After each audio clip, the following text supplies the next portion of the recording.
Les grandes gueules. Tout sur les dessous de l'actu. Ici, l'actu rime avec liberté de ton sur Radio Espace. À l'instant donc, Aminata Sanko, il faut le rappeler, qui témoignait dans ce document. On essaie de joindre aussi à l'ambassade de Guinée au Koweït. Monsieur Abakar Sissé, malheureusement, le numéro ne passe pas, me signale le réalisateur. Alors, on va essayer de revenir un petit peu sur ce sujet, Mafoudia. Il y a des gens qui ne comprennent pas Soussou. Qu'est-ce qu'elle dit dans ce document? Alors, pour ceux qui ne comprennent pas Soussou, elle explique un peu comment elles ont été approchées par une femme ici qui les a aidées à partir au Koweït en ne payant rien. On leur a garanti un boulot là-bas qui leur permettrait de subvenir aux besoins de la famille. Mais arrivées sur place, ce sont des filles qui se retrouvent dans des foyers, elles sont battues, elles sont insultées, des fois elles sont abusées. Aucun contrôle. Donc aujourd'hui, elles n'ont plus supporté cette situation. Elles ont fui. Elles sont allées vers l'ambassade et de ce côté, on leur a dit que pour le moment, ce n'était pas possible. Et effectivement, j'ai parlé avec le nommé Aboubakar Sissé, qui est le représentant de l'ambassadeur de ce côté. Il m'a dit qu'effectivement, on les a mis dans un centre.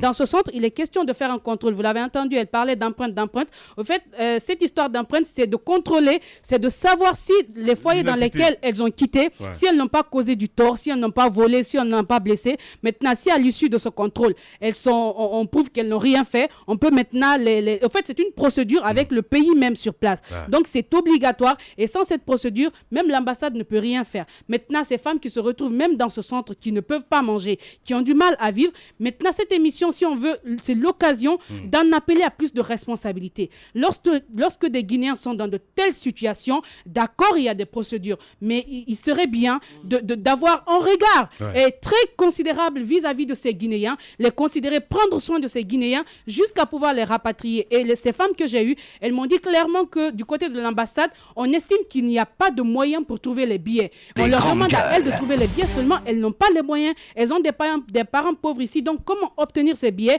si l'ambassade même se désengage? Donc c'est l'appel de ces femmes. Elles demandent à ce que les autorités ici sur place, heureusement qu'on a le ministère des Affaires étrangères, c'est parce qu'il y a lieu de faire, mais il est important aujourd'hui de ramener ces femmes et surtout de veiller parce que le réseau existe encore en Guinée. Le réseau existe, il faut qu'on arrête de vendre les Guinéens de la sorte. C'est vrai que le pays, la manière dont les choses se passent, il y a assez de désespoir. Les gens se disent qu'il faut sortir pour obtenir quelque chose, mais encore une fois, l'État a l'obligation de veiller sur les Guinéens et ici et ailleurs. Protéger les Guinéens, c'est bien dit, partout dans le monde. Allez-y, Moussa Mouissila. Dans le document sonore, elle a expliqué que c'est sur insistance de sa mère. Je pense qu'il y a aussi la responsabilité des familles.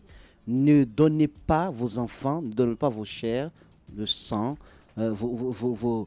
votre vie, la moitié de votre vie, comme ça, à quelqu'un que vous connaissez ou que vous ne connaissez pas, dans le but, peut-être, d'aller travailler dans un pays que vous ne connaissez pas, parce que ça se termine toujours mal. Donc, sans la complicité de la famille, les passeurs, le réseau des passeurs, quelle que soit sa force, ne peut pas prospérer. Mais les familles sont consentantes quelquefois.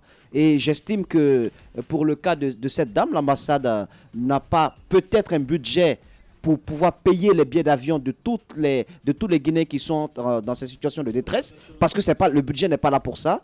Mais l'ambassade peut au moins assurer la sécurité des Guinéens.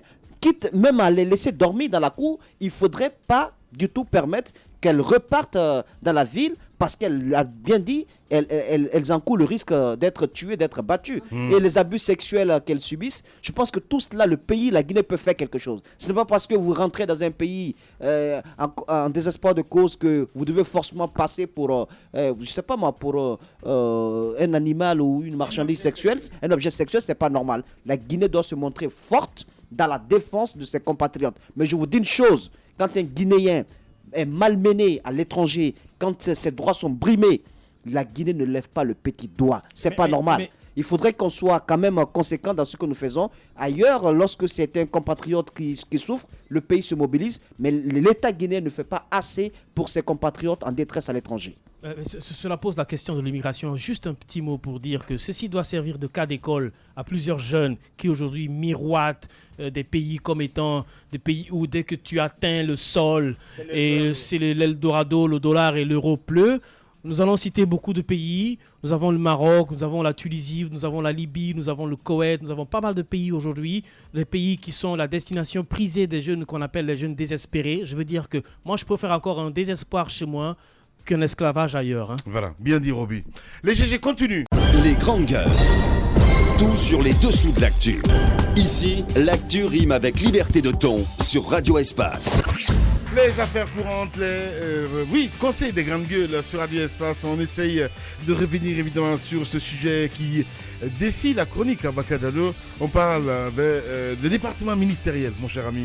Oui, c'est important de savoir aujourd'hui, Kassouri, le nouveau Premier ministre, a été le premier d'ailleurs à ouvrir la brèche en indiquant un certain nombre de critères qui doivent fonder donc, la nomination de ses futurs collaborateurs au sein du gouvernement. Donc il a parlé de technicité, d'engagement politique et d'autres qualités qu'il faut avoir. Donc ça pose la question de savoir est-ce qu'il y a dans le gouvernement sortant des personnages qui tout de même répondent à ces critères qui ont été mis en avant par le nouveau Premier ministre. Donc c'est un peu à cet exercice qu'on va essayer de tenter donc de se livrer. J'aimerais plus qu'on parle plutôt des départements, est-ce que les objectifs sont atteints, que de parler de personnages, parce que c'est les personnes qui en termes d'objectifs, les départements stratégiques, forcément, il y a la défense, il y a la sécurité, il y a l'énergie, il y a l'administration du territoire, il y a les affaires étrangères. Ce sont les gros départements. On scrutera les jours à venir pour savoir à quelle personnalité ces départements vont échoir. C'est extrêmement important. Qui vont être donc ceux qui vont prendre en charge ces départements. La défense, il est annoncé que Dr Mohamed Djani aille du côté, retourne à la présidence, ça veut dire que le poste restera vacant. Donc on devra savoir qui va prendre donc la tête du ministère. Il peut avoir un ministère délégué, un ministre délégué. Voilà. Un ministre délégué. Maintenant, il reste à savoir qui va être ce ministre délégué à la défense. La sécurité, Ahmed Abdoul Kabele, quoi qu'on dise, c'est un échec. Il s'est efforcé tant bien que mal pour apporter, mais c'est pas le grand succès comme ce qu'on a annoncé sur son compte, ce qu'on a mis sur son compte quand il était à la défense. Donc il peut bien avoir, ça peut bien bouger aussi du côté de la sécurité. À l'énergie, je pense pour ma part que Talib Silla, voilà, c'est un échec. Il doit partir. C'est mon point de vue. Je ne suis pas non plus le dépositaire. Je suis en fait la même direction que toi. Voilà, je ne suis pas dépositaire du décret présidentiel. À l'administration, il va pas partir. À l'administration du territoire, je pense que Bourema Condé, il a fait son temps. Il devrait tout de même maintenant laisser la place aux plus jeunes. Voilà, je pense que ça fait longtemps. Le pouvoir use, franchement. Il doit servir à autre chose, peut-être venir auprès du président, mais voilà. C'est comme Damantan aussi. Il faut du sang neuf. Damantan. Il y a des mesures du pouvoir. Damantan, il peut aller ailleurs. Non, mais c'est ce que je dis. Il peut aller, mais quand même quitter, honnêtement. Il y a des ministères à polémique, n'est-ce pas? Il y a des ministères à polémique, comme celui que vous venez de citer. C'est pas bien pour le prochain gouvernement. Mais les ministères régaliens, moi je vois bien mettre Cheikh Sako rester. Ça, c'est mon point de vue. Attends, mais tu as donné ton point de vue, mais laisse-moi donner le mien. Mais attends, je le vois bien rester, parce que c'est mon point de vue. Du point de vue de son métier, il connaît. Certes, l'environnement ne lui a pas permis de s'épanouir beaucoup. J'espère bien qu'avec Dr Kassouri Fofana, il peut le faire. Il y a des ministères comme le ministère de l'économie et des finances, où il y a eu beaucoup de plaintes auprès du chef de l'État. Est-ce que Doumbouya va résister? Budget, oui, je parle du budget. Non, t'as dit l'économie et les finances. Pardon, l'économie, finance et budget. Est-ce que Doumbouya va résister? C'est bien que les deux soient fusionnés. Est-ce que Doumbouya va résister à la vague de personnes mécontentes qui ont déposé tout le temps des plaintes chez le président de la République? Quand il y a des plaintes, ça veut dire que ça a bien marché. Non, attends, oui, d'accord, je suis d'accord. Sauf qu'en Guinée, on déteste la rigueur. Sauf qu'en Guinée, ça peut être. Voilà, exactement, ça peut être une. Je vois bien Malado reconduite. Elle va partir. En Guinée, ça peut avoir son effet rétroactif. Vous parlez de Malado. Au ministère des TP, il y a eu beaucoup de scandales avec la dame qui occupe là. Moi, je vois bien la dame de la coopération rester. Je vois aussi Mamakani rester à son poste quand on sait que c'est une dame quand même sur laquelle vous ne pouvez pas marcher tranquillement sans que vous ne vous cassez les jambes. Je vois bien aussi au ministère Khalifa. Non, mais il peut aller aux affaires étrangères, Khalifa. Khalifa, il peut servir partout, hein, franchement. Je pense que c'est un talent inexploité. C'est vrai. Il sommeille. Son cas reste en suspense parce que entre la volonté du président de la République de le garder parce qu'il fait quand même belle image de la démocratie à travers l'extérieur et l'intérieur, vu qu'on sait que c'est le mal-aimé de ses collègues, est-ce que ça va jouer en sa faveur? Ça, il faut le mettre en suspense. Je vois aussi, par exemple, Naïté, je le vois bien, Naïté, il a fait son temps, il peut peut-être aller continuer dans l'antique ailleurs ou aller faire peut-être plus de formation. Il a encore beaucoup d'âge devant lui. C'est pas la peine de continuer à nager dans la mare des personnes contestées, etc. dans un gouvernement. Mais permets-moi d'aller jusqu'au bout, Abaka.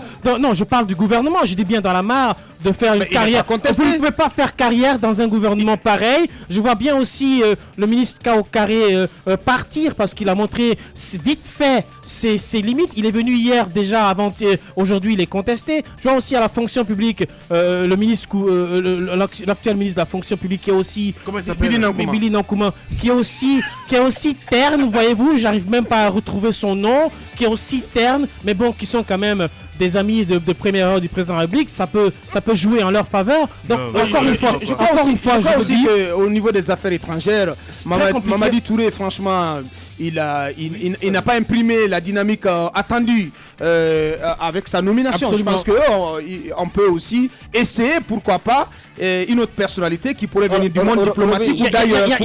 Très rapidement pour terminer, il y a des ministres qui sont quand même qui ont la chance d'être gardés parce qu'ils ont joué sur le côté sentimental du président de la République. On a écouté hier Big Up qui s'est présenté comme l'agneau du président de la République, le parfait fidèle, vous comprenez, jusqu'à la mort. Donc ça peut jouer ce côté bisounours entre le président de la République et Big Up peut lui permettre de rester. Donc il y a des ministères comme ça où le président de la République a nommé des amis, des vieux amis qui sont là, mais il y en a d'autres où il y a eu des nouveaux. Tout ça peut basculer en tout cas. Pour le moment, le pronostic est très difficile à établir. Voilà, allez-y, Moussa Moïsi là. D'abord, on est d'accord qu'au niveau des TP, il faut un changement radical parce que les priorités doivent être prioritaires à mon avis. Et au niveau du ministère de la Ville et de l'aménagement du territoire, c'est un ministre complètement à faune.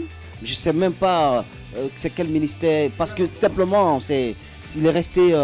il est resté absent dans tout. Moi, je pense que là, il faut un homme de poigne à la tête de ce ministère. Et aussi, il faut faire l'économie des ministères. Donc, il faut rassembler certaines choses. Je suis d'accord que le ministère du Plan et de la Coopération soit couplé avec le ministère des Affaires étrangères. Et également le ministère du Budget avec le ministère des Finances. Et aussi au niveau des télécoms. Bon, je n'ai rien contre... celui qui est là-bas, mais il faut un sang un peu plus neuf. Voilà. Saïd Koulibaly peut monter, par exemple. Saïd Koulibaly peut monter. Voilà. N'en déplaise aux jaloux. Il faut essayer. Alors, au niveau donc, du ministère de l'Éducation nationale et de l'alphabétisation, je pense que quand même, là, il n'y a rien à dire. Tout le monde sait ce qu'il faut. Tout le monde sait ce qu'il faut faire à ce niveau-là. Donc, faisons un peu l'économie des ministères. 23, c'est trop. Il faut au moins aller à 30 ministères, c'est trop. Il faut aller à une vingtaine de ministères, 20 maximum, je pense que c'est suffisant. Dans le monde rural, j'aimerais aussi me prononcer sur le ministère de l'Agriculture, mais aussi sur le ministère des Pêches, sur le ministère de l'Environnement. Je pense que ce sont 3 départements importants. À l'agriculture, Dame Mariama Sogipa, je pense qu'elle est en train... Qu'est-ce que tu regardes? Rien. Non mais je comprends pas Moussa. Mais je sais pas honnêtement, Moussa il est bizarre. Non mais je crois qu'elle est en train de faire ses preuves malgré ce qu'on peut penser d'elle qu'elle est inexpérimentée ou quoi, mais je pense que c'est une fausse niaise, Madame Assogipa, et elle a montré du cran à l'occasion de la 4e édition de la Journée nationale du paysan. Bien. Je crois qu'elle a entamé une action, c'est important qu'elle puisse continuer. À la pêche également, je pense que l'OUA aussi a commencé quelque chose, c'est important de laisser continuer, consolider cela. Voilà, et on vous a gardé le meilleur pour la fin. Koto en direct, bonjour Koto. Bonjour Lamine. Voilà, je disais tout à l'heure, Mathieu de Kotaselou. Hein? Allez, on s'intéresse. Docteur Kassori Fofana, Premier ministre, nouveau locataire du Palais de la Colombe. Cellou Dalein Diallo, qu'est-ce que cela vous fait? Je prends acte de sa nomination. C'est un ami, je pense qu'il avait besoin de ce galon dans son parcours administratif. Il a tout été dans ce pays. Maintenant, il est Premier ministre, c'est quelque chose qui lui manquait. Donc, je me félicite et je le félicite pour avoir enfin obtenu ce poste-là. Bon, nous le jugerons aux actes. Nous le jugerons aux actes en sachant bien qu'on ne peut pas mener une autre politique que celle d'Alpha Condé. Oui, vous avez pratiqué. Vous avez pratiqué l'homme, vous l'avez côtoyé. Est-ce que, à votre avis, il a rempli tous les critères aujourd'hui? Est-ce qu'il a les capacités intellectuelles, mais aussi managériales, pour conduire l'action gouvernementale, lui insuffler une nouvelle dynamique? Écoutez, le poste de Premier ministre, c'est un poste hautement politique. La question, c'est de savoir est-ce qu'il aura la volonté et les moyens de mener une politique qui contribue à la promotion de la démocratie, de l'état de droit et du développement. Je suis sûr qu'il a une expérience, il a des capacités. Maintenant, comme c'est un poste politique, quelle sera son orientation politique? Est-ce que ce sera pour renforcer l'échafaudage du pouvoir d'Alpha, qui est basé sur, comme je l'ai dit, sur la mauvaise gouvernance, la corruption, la fraude électorale? Est-ce qu'il aura la marche et la volonté de promouvoir justement les valeurs que sont l'état de droit, la démocratie et la justice? Ça, c'est la question à laquelle on ne peut pas répondre actuellement. C'est qu'en termes de capacité, d'expérience, il en a. Ouais. En termes de capacité, d'expérience, il en a. Et vous avez cité aussi la motivation. On parle de probité aussi. Hein. Dans sa Kourouma a été en direct sur cette antenne. Peut-être ce qui suit un petit peu Kassori, c'est même pas peut-être, en tout cas au niveau de l'opinion aujourd'hui, peut-être on va dire c'est des préjugés. Comment il faut faire aujourd'hui pour réussir? Vous avez été PM dans ce pays-là, l'expérience, parce que je disais tantôt peut-être, c'est aller, c'est ce que je vais dire, mais ça va être perçu un petit peu comme une provocation, mais on aime ça, c'est-à-dire aller chez Sidya Touré demander des conseils, ou chez vous, Kotaselou, parce que c'est important, vous avez été PM, il n'y a pas de mal en ça. Non, il n'y a pas de mal en ça. Je confirme qu'on a eu des relations très étroites de collaboration au plan humain, au plan même de la gestion de l'État. On a été ministre très proche sous le régime de Lansana Conté. On se connaît, on s'apprécie, on se respecte, même si sur le plan politique, nos chemins ont divergé. Mais il y a un dialogue possible avec lui. Et d'autant plus que le Premier ministre est chargé du dialogue politique. Je suis le chef de file de l'opposition. J'espère qu'il va essayer de promouvoir un dialogue de bonne foi. Qu'il va s'atteler à la résolution des crises, des nombreuses crises aujourd'hui auxquelles le pays est en proie. Le contentieux électoral, le dialogue politique, et bien entendu le respect de la Constitution et des lois de la République. Mais je sais qu'il n'en aura pas la marge s'il en a la volonté. S'il a la volonté, je ne sais pas encore quelles sont ses ambitions ou ses intentions à ce poste. Mais je dis, s'il a la marge, j'ai un doute. Est-ce qu'Alpha Condé va laisser quelqu'un dans son gouvernement mener une autre politique que la sienne et qui risque de mettre en danger vraiment son pouvoir. Bien. Parce que son pouvoir repose aussi sur la corruption, la fraude électorale et la violation récurrente des lois de la République. Monsieur Diallo, justement, cette marge dont vous parliez tout à l'heure, on se pose pas mal de questions quand on sait que le travail d'un PM repose beaucoup plus sur la volonté du chef de l'État et aujourd'hui, la volonté du chef de l'État s'est mise en cause à beaucoup de niveaux. Comment pensez-vous que monsieur Kassori Fofana pourrait aller au-delà et pouvoir faire réagir le chef de l'État, c'est-à-dire travailler en synergie pour le bien de la population? Écoutez, je dis, le secrétariat est nulle part ailleurs qu'à secrétariat. De pouvoir, c'est à secrétariat.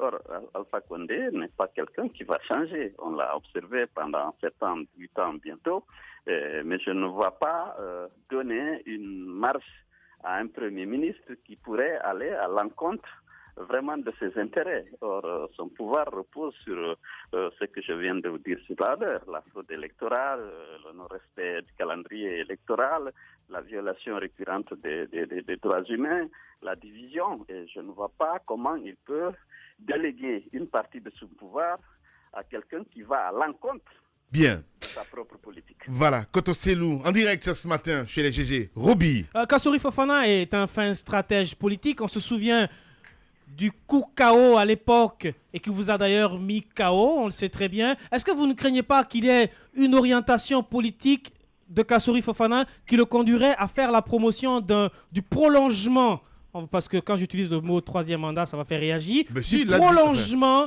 du mandat du président Alpha Condé. Il n'a pas caché, il est venu, c'est un cacheur. Son discours au siège du RPG Arc-en-Ciel le samedi dernier, en disant qu'il renonce au pouvoir pour laisser Alpha Condé continuer, ça vous inspire pas un peu la crainte? Non, il n'y a pas de crainte. Nous sommes dans l'opposition, nous sommes déterminés à combattre toutes les dérives, y compris le troisième mandat, le tripartite de la Constitution. J'ai dit qu'on le jugera aux actes. C'est sûr que pour le nommer aussi, Alpha Condé a fait quelques garanties, mais enfin, on attend de voir, on le jugera aux actes. Non, Koto. Non, Koto.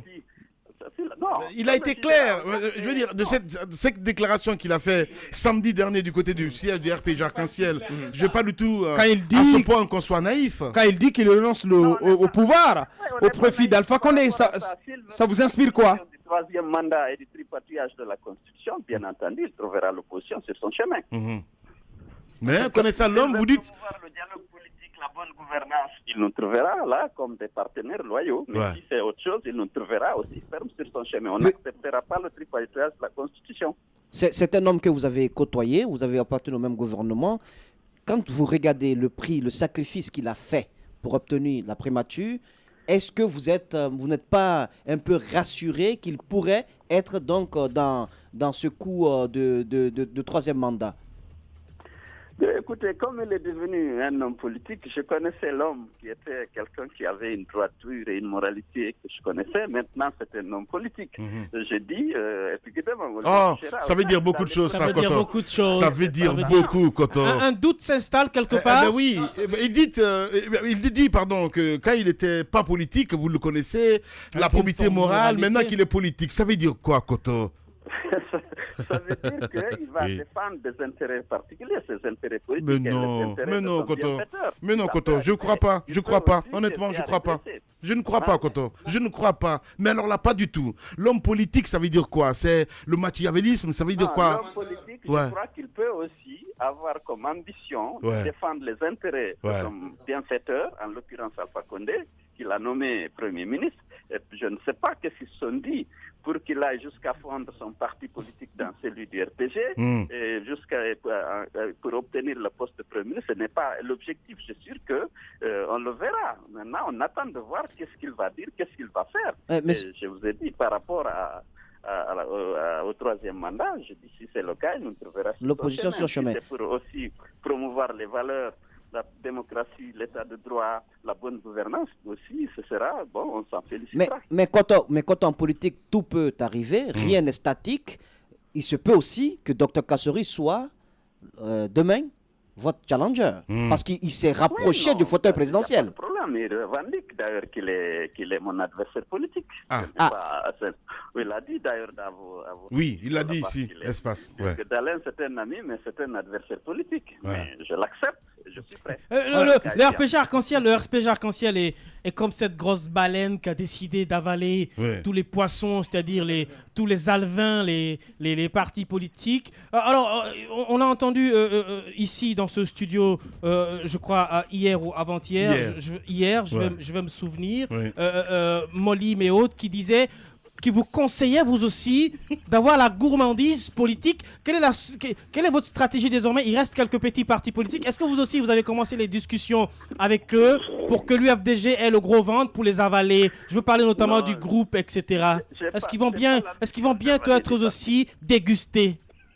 Je n'ai pas l'ambition d'avaler les partis politiques, j'en ai pas les moyens. Je ne suis pas le pouvoir qui peut promettre à quelqu'un un poste de Premier ministre pour avaler son parti, à un poste de ministre pour avaler son parti.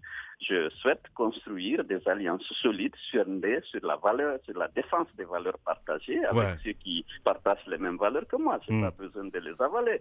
Lorsqu'on a créé un parti, on se donne vocation à participer aux élections et à accéder au pouvoir. Je pense que c'est quelque chose de légitime, mais on peut, dans la défense des valeurs que nous partageons, être dans un partenariat qui, pour faire face à un pouvoir qui n'a aucun égard pour la Constitution et les lois de la République. Justement. Pour exiger la transparence des élections, le respect des lois et des accords politiques. Allez, on vous fait réagir ce matin avant-premier. On sait bien, Mokhtar Diallo, il sera dans le gouvernement Condé. Eh bien, on sera Abakar Silla aussi, qui était votre porte-parole. Allez, Koto, la question qui fâche, il a raccroché. Eh bien oui. Ainsi va la Guinée. Merci à vous. Dans un instant, sur Radio Espace, vous avez rendez-vous avec l'équipe de Moussa Moïsila pour le 22h. Et sur Radio Espace, on parle islam. Grand merci à Prince Diallo qui a réalisé l'émission. Demain, on va se retrouver pour un autre numéro. Pour votre plaisir. Grand merci à toutes.